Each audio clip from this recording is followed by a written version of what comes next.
నమో తస్స భగవతో అర్హతో సమ్మా సంబుద్ధస్స. ఈరోజు మంచిమనికాయలోని వనపత్త సూత్రం గురించి చెప్పుకుందాం. వన అంటే అడవి కానీ వనమని అర్థము.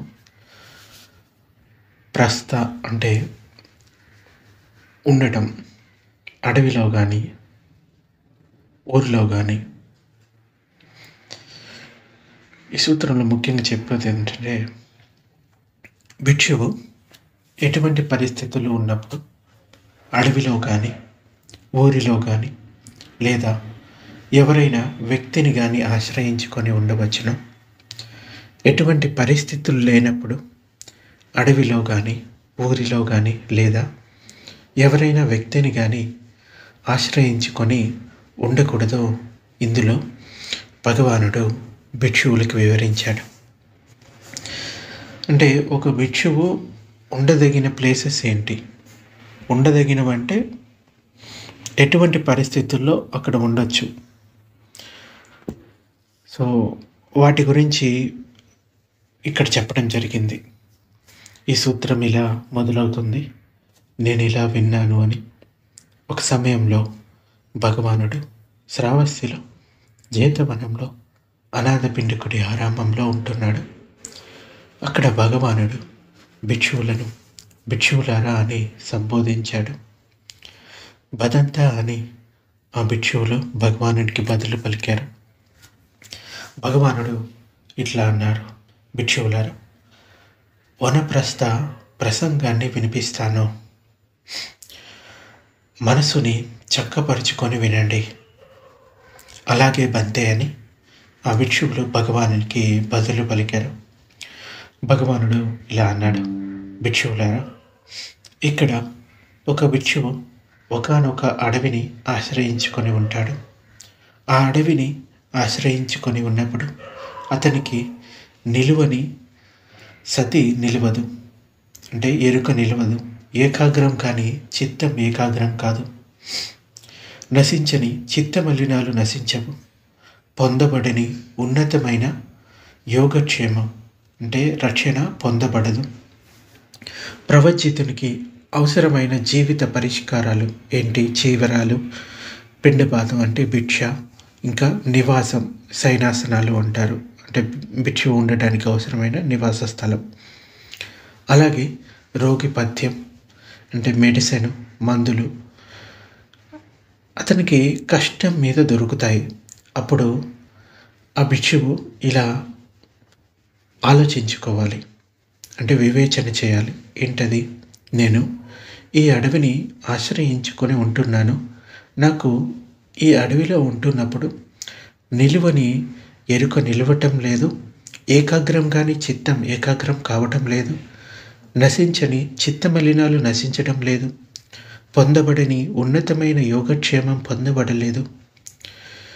ప్రవచితునికి అవసరమైన జీవిత పరిష్కారాలు 4 అవసరాలు ఏంటి? చీవరాలు, పిండపాతం అంటే ఫుడ్డు, నివాస స్థలం, ఇంకా రోగి పథ్యం అంటే మెడిసిన్. ఇవి కష్టం మీద ఇక్కడ దొరుకుతున్నాయి అని తెలుసుకున్నప్పుడు అప్పుడు భిక్షువులారా, ఆ భిక్షువు రాత్రి భాగంలో కానీ లేకుంటే పగలు భాగంలో కానీ ఆ అడవి నుండి వెళ్ళిపోవాలి. అక్కడ నివసించకూడదు. అంటే చిత్తం ఏకాగ్రం కావట్లేదు. అలాగే అతనికి కావాల్సిన 4 ఆవశ్యకాలు కూడా అక్కడ దొరకనప్పుడు అక్కడి నుంచి వెళ్ళిపోవాలి, అది అడవి అయినా కానీ అని చెప్తున్నాడు భగవానుడు. అక్కడ నివసించకూడదు అని. ఇంకా భిక్షువులారా, ఇక్కడ భిక్షువు ఒకానొక అడవిని ఆశ్రయించుకొని ఉంటాడు. ఆ అడవిని ఆశ్రయించుకొని ఉన్నప్పుడు అతనికి నిలువని ఎరుక నిలవదు. ఏకాగ్రం కానీ చిత్తం ఏకాగ్రం కాదు. నశించని చిత్తమలినాలు నశించవు. పొందబడని ఉన్నతమైన యోగక్షేమం పొందబడదు. అంటే మార్గఫలాలు కానీ లేకపోతే సమాధి స్థితులు కానీ ఏమీ అప్పుడు దొరకలేదు. ప్రవజ్జితునికి అవసరమైన జీవిత పరిష్కారాలు చీవరం, పిండపాతం, నివాస స్థలం, మందులు అవి తక్కువ కష్టంతో దొరుకుతున్నాయి. అప్పుడు ఆ భిక్షువు ఇలా వివేచించుకోవాలి. నేను ఈ అడవిని ఆశ్రయించుకొని ఉంటున్నాను. నాకు ఈ అడవిలో ఉంటున్నప్పుడు నిలువని ఎరుక నిలవటం లేదు. ఏకాగ్రం కాని చిత్తం ఏకాగ్రం కావటం లేదు. నశించని చిత్త మలినాలు నశించడం లేదు. పొందబడని ఉన్నతమైన యోగక్షేమం పొందబడలేదు. ప్రవజ్జితునికి అవసరమైన జీవిత పరిష్కారాలు ఏంటి? చీవరాలు, పిండపాతం, నివాసం, రోగిపత్యం అంటే మందులు అవి తక్కువ కష్టంతో దొరుకుతున్నాయి. అప్పుడు భిక్షువులారా, ఆ భిక్షువు రాత్రి భాగంలో కానీ పగలు భాగంలో కానీ ఆ అడవి నుండి వెళ్ళిపోవాలి. అక్కడ నివసించకూడదు. నేను చీవరాల కోసం ఇంటిని వదిలి అనగారికునిగా ప్రవచించలేదు. పిండపాతం కోసం ఇంటిని వదిలి అనగారికునిగా ప్రవచించలేదు. శయనాసనాల కోసం అంటే నివాస స్థలాల కోసం, మందుల కోసం ఇంటిని వదిలి అనగారికునిగా ప్రవచించలేదు. నాకేమో ఈ అడవిని ఆశ్రయించుకొని ఉన్న నిలువని ఎరుక నిలవటం లేదు. ఏకాగ్రం కాని చిత్తం ఏకాగ్రం కావటం లేదు. నశించని చిత్తమలినాలు నశించడం లేదు. పొందబడని ఉన్నతమైన యోగక్షేమం పొందబడలేదు. అలా అయినప్పుడు భిక్షువులారా, ఆ భిక్షువు దీనిని ఆలోచించుకొని ఆ అడవి నుండి వెళ్ళిపోవాలి. అక్కడ నివసించకూడదు. అంటే మనస్సును ఏకాగ్రం చేయడం వీలు పడకపోతే అక్కడ అతనికి ఆవశ్యకాలు దొరుకుతున్నా అంటే అతనికి కావాల్సిన అవసరాలు తీరుతూ ఉన్న ఏంటి చీవరాలు కానీ, రోగిపత్యం కానీ, నివాస స్థలాలు, ఇంకా పిండపాతం ఇవి దొరుకుతూ ఉన్నా కానీ అతడు అక్కడ ఉండకూడదు. అక్కడి నుంచి వెళ్ళిపోవాలి అని చెప్తున్నాడు. ఎందుకంటే ఈ 4 అవసరాల కోసం ఇంటిని వదిలిపెట్టి ప్రవజ్జ తీసుకోలేదు. ఎందుకోసం భిక్షువుగా మారారు అంటే అసలు ఎందుకు భిక్షువుగా మారాలి? ఎందుకంటే తన మనసులో ఉన్న రాగద్వేష మోహాలని అంతం చేయడానికి, మనసుని పరిశుద్ధం చేసుకోవడానికి, సాటి లేని రక్షణ పొందడానికి. సాటి లేని రక్షణ అంటే నిబ్బానం పొందడమే. దానికోసం ప్రవజ్జ తీసుకోవాలి. అంతేకాని ఆరామాల్లో నివసించడానికో, లేకుంటే ఆహారాల కోసమో, నివాస స్థలాల కోసమో, మెడిసిన్ కోసమో, లేకుంటే ఇంకా ఏయో వాళ్ళ మనసులో ఉండే విషయాలను పొందడానికో ప్రవజ్జ తీసుకుంటే ఆ ప్రవజ్జ సఫలం కాదు. అయితే ఒకవేళ భగవానుడు చెప్తాడు, అడవిలో నివసించాలనుకున్న వాళ్ళు అడవిలో నివసించవచ్చు, గ్రామంలో నివసించాలి అనుకున్న వాళ్ళు గ్రామంలో నివసించవచ్చు, లేదా ఆరామాలలో నివసించాలనుకున్న వాళ్ళు ఆరామాలలో నివసించవచ్చు. కానీ ఈ విషయాన్ని ఎప్పుడు గుర్తుంచుకోవాలి, మన చిత్త మలినాలు నశిస్తున్నాయా లేదా? ఒకవేళ మనసు ఏకాగ్రం అవుతుంది, చిత్త మలినాలు నశిస్తున్నాయంటే అక్కడ మీకు కావాల్సిన విషయాలు దొరకకపోయినా అక్కడ ఉండొచ్చు. అలా జరగకపోతే అక్కడి నుంచి వెళ్ళిపోవాలి అని చెప్తున్నాడు. ఇంకా భిక్షువులారా, ఇక్కడ భిక్షువు ఒకానొక అడవిని ఆశ్రయించుకొని ఉంటాడు. ఆ అడవిని ఆశ్రయించుకొని ఉన్నప్పుడు అతనికి నిలువని ఎరుక నిలుస్తుంది.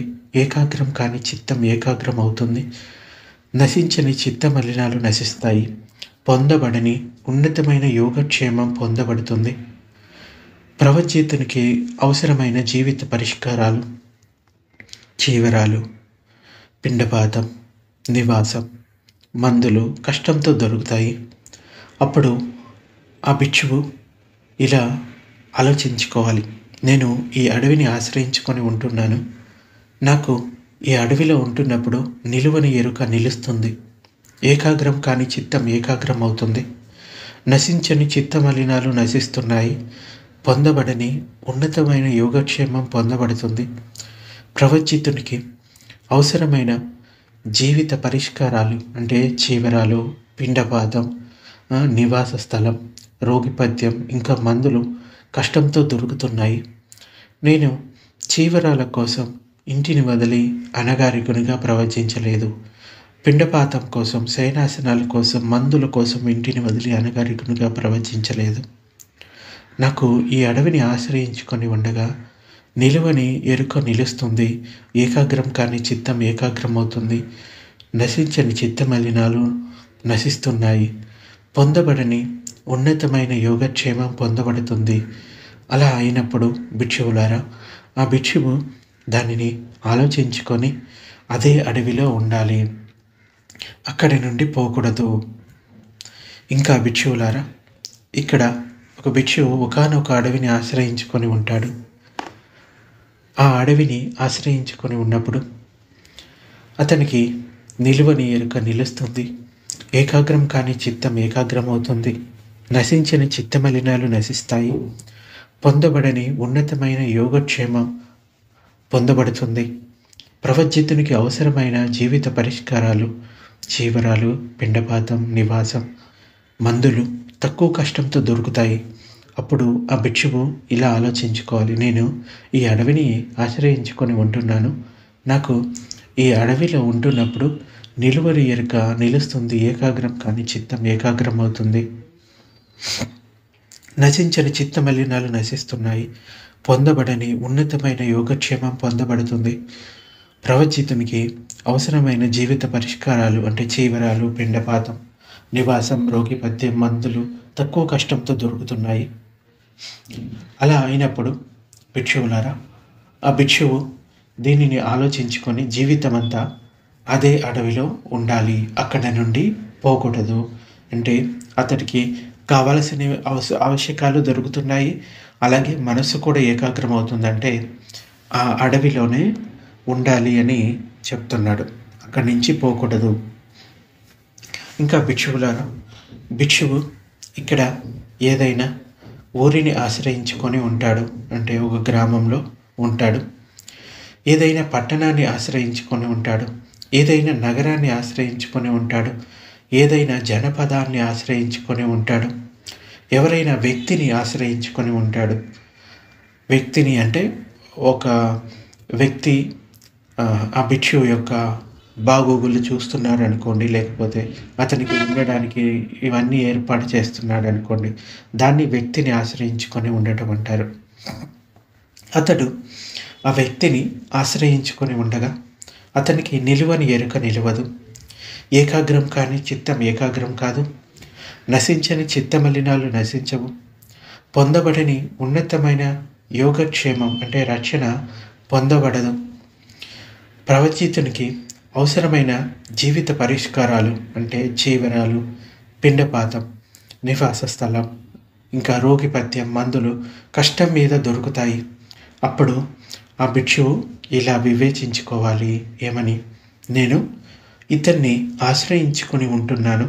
నాకు ఈ అడవిలో ఉంటున్నప్పుడు నిలువని ఎరుక నిలవడం అంటే ఈ ఈ ప్లేస్లో ఉంటున్నప్పుడు అంటే ఒక వ్యక్తిని ఆశ్రయించుకొని లేకపోతే ఒక గ్రామాన్ని ఆశ్రయించుకొని ఉంటున్నప్పుడు అక్కడ నిలువని ఎరుక నిలవడం లేదు. ఏకాగ్రం కానీ చిత్తం ఏకాగ్రం కావడం లేదు.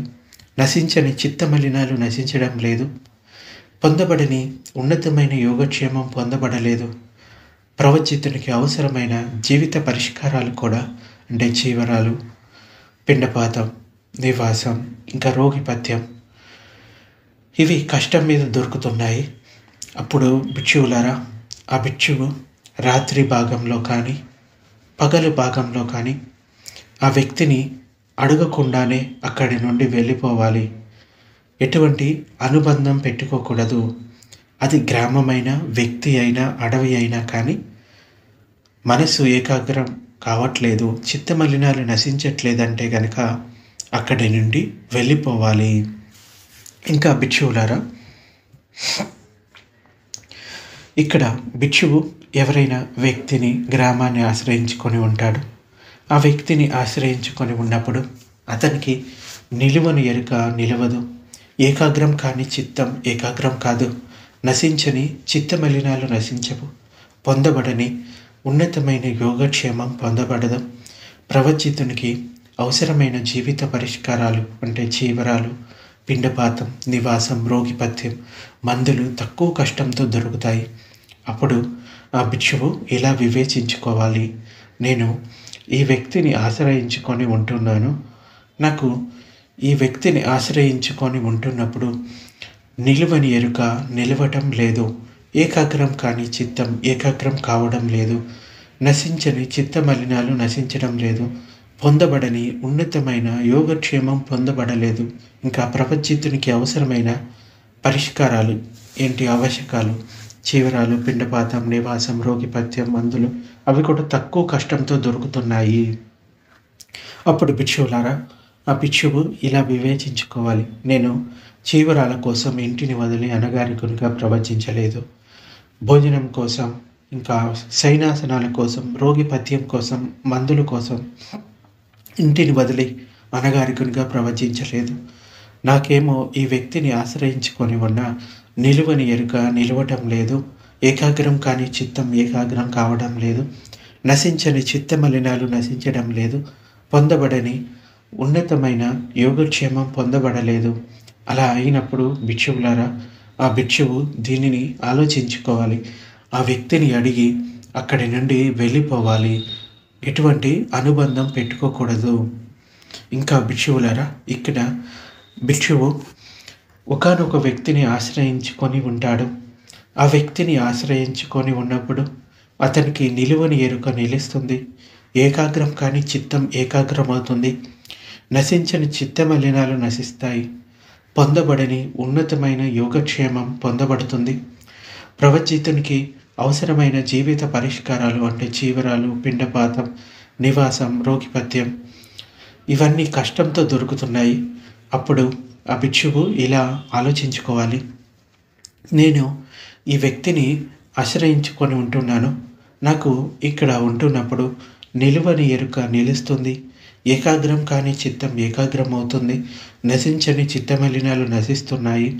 పొందబడని ఉన్నతమైన యోగక్షేమం పొందబడుతుంది. ప్రవచితునికి అవసరమైన జీవిత పరిష్కారాలు అంటే చీవరాలు, భిక్ష, నివాసం, మందులు కష్టంతో దొరుకుతున్నాయి. నేను చీవరాల కోసం ఇంటిని వదిలి అనగారికునిగా ప్రవచించలేదు. భోజనం కోసం ఇంటిని వదిలి అనగారికునిగా ప్రవచించలేదు. నివాస స్థలాల కోసం ఇంకా మందుల కోసం ఇంటిని వదిలి అనగారికునిగా ప్రవచించలేదు. నేను ఇతన్ని ఆశ్రయించుకొని ఉండగా అంటే ఈ చోట్లో ఉండగా ఒక గ్రామంలోనో లేకపోతే ఒక వ్యక్తి ఇచ్చిన ఆశ్రయంలోనో అక్కడ ఉండగా నిలువని ఎరుక నిలుస్తుంది. ఏకాగ్రం కాని చిత్తం ఏకాగ్రం అవుతుంది. నశించని చిత్త మలినాలు నశిస్తున్నాయి.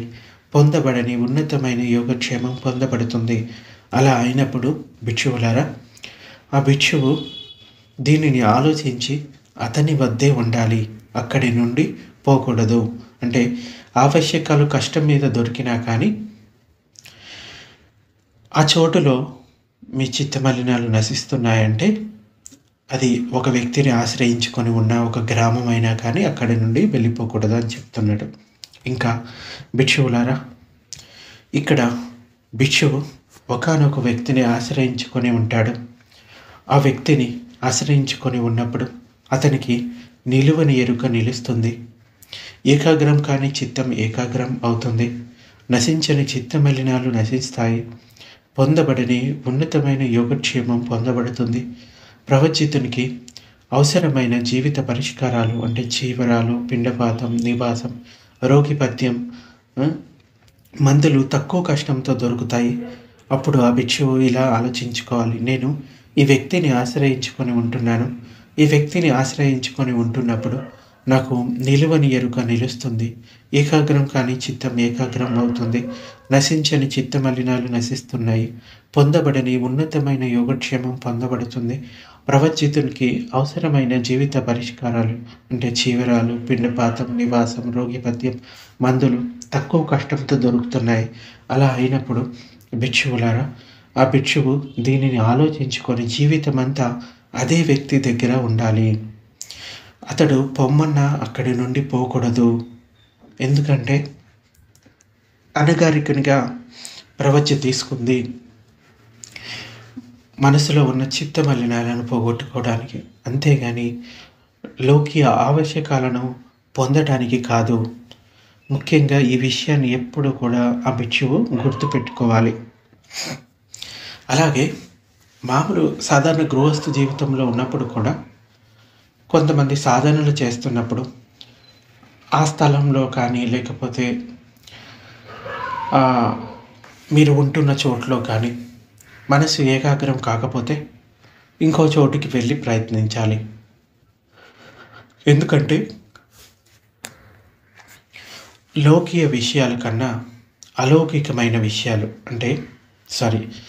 ఈ normal physical things, material things కన్నా మానసికంగా ఉండే వాటిని ఎక్కువ ఇంపార్టెన్స్ ఇవ్వాలి. అంటే మనసు ఏకాగ్రం అవ్వట్లేదు కానీ మీకు అవసరమైనవన్నీ దొరుకుతున్నాయి, అటువంటి చోట ఉండకూడదు.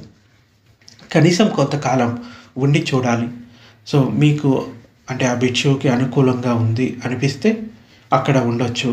ఒకవేళ వస్తువులు దొరుకుతూ ఉన్నా అతనికి కావాల్సినవి అక్కడ అతడికి కావాల్సిన ఈ చిత్త ఏకాగ్రత మిగిలిన విషయాలు దొరకకపోతే కనుక అక్కడి నుండి వెళ్ళిపోవాలి. అందుకని అడవిలో కావాలనుకున్న వాళ్ళు అడవిలో నివసించవచ్చు, గ్రామాల్లో ఉండాలనుకున్న వాళ్ళు గ్రామంలో ఉండొచ్చు. ఒక వ్యక్తిని ఆశ్రయించుకొని ఉండాలనుకున్న వాళ్ళు ఒక వ్యక్తిని ఆశ్రయించుకొని ఉండవచ్చు. భిక్షువు యొక్క లక్ష్యం ఏంటంటే తన లోపల ఉన్న చిత్త మలినాలను పూర్తిగా పోగొట్టుకోవాలి. దానికోసం ప్రయత్నం ఉండాలి. మిగతా భౌతికమైన విషయాలను పొందడంలో ఉంచుకోకూడదు. ఇది ఈరోజు ప్రవచనం.